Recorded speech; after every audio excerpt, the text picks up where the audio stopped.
Hey, it's Nick Moke for Digital Trends. I'm here in the 2011 Ford Edge, which is actually going to be the first vehicle in Ford's lineup to offer MyFord Touch, which is a more advanced version of what you probably knew before as Ford Sync. Comes with a lot of new features. We're going to go ahead and check some of them out.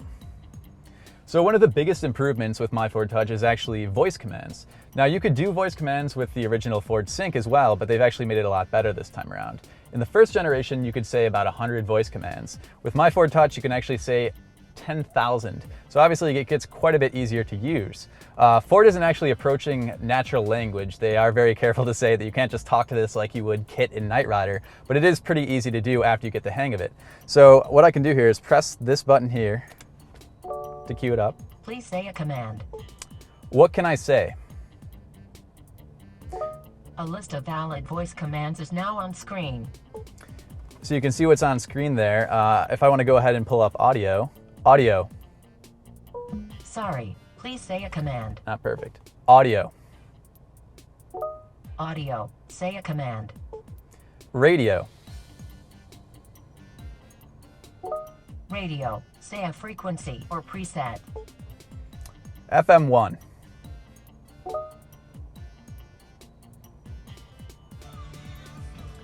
And there we go.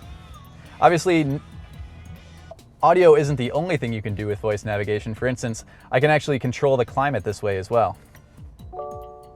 Please say a command. Climate.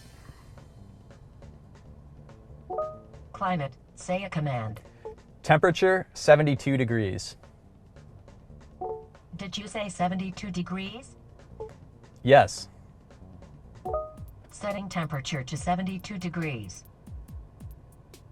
And there you go. Now obviously this isn't perfect. As you mix in road noise and people talking in the car around you, it gets a little less accurate, but it is a great way to change the radio, climate control, whatever, while you're moving without having to mess around with dials.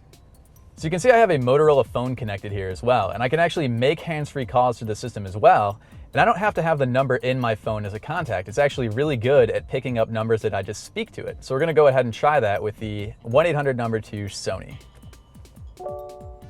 Please say a command. Dial.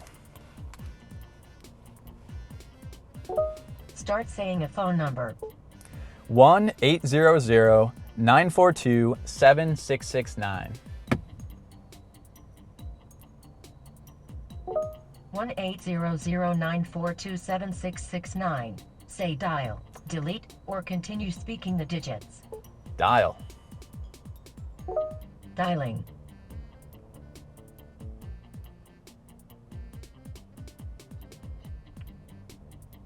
Welcome to Sony Recording Media.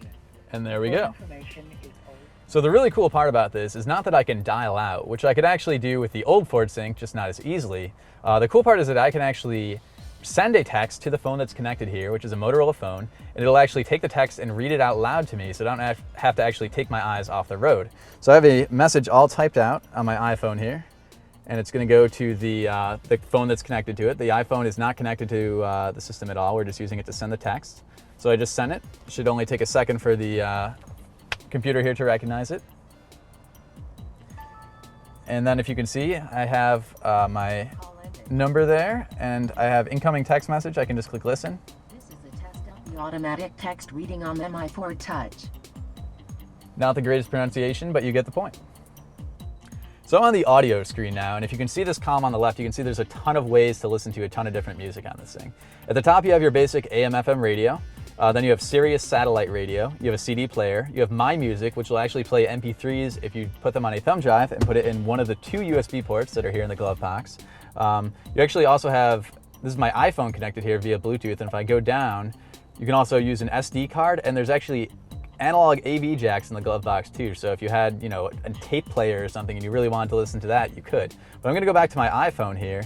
I already have it streaming. The cool thing is I'm not actually playing MP3s that are on my iPhone. I'm playing Pandora that I have going here, and it's just streaming it straight through.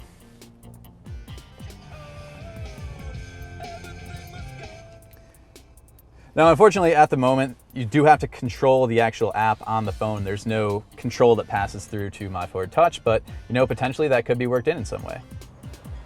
Now you can do some pretty ridiculous things with the MyFord Touch too. This is kind of opulent, it's kind of unnecessary, but it's also a lot of fun.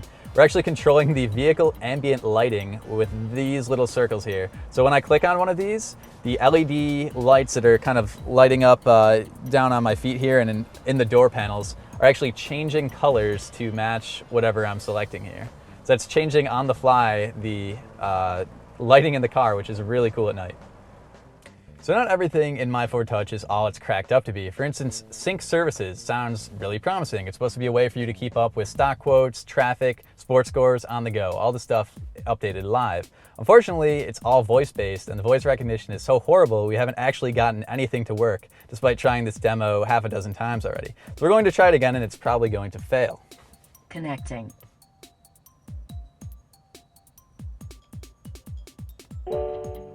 Services. Which service do you want? Stocks.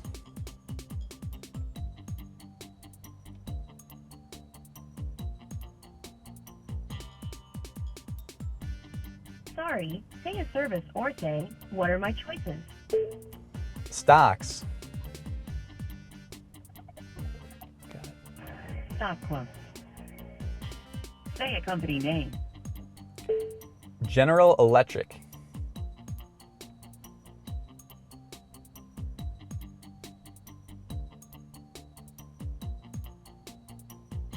I'm sorry, I didn't hear you.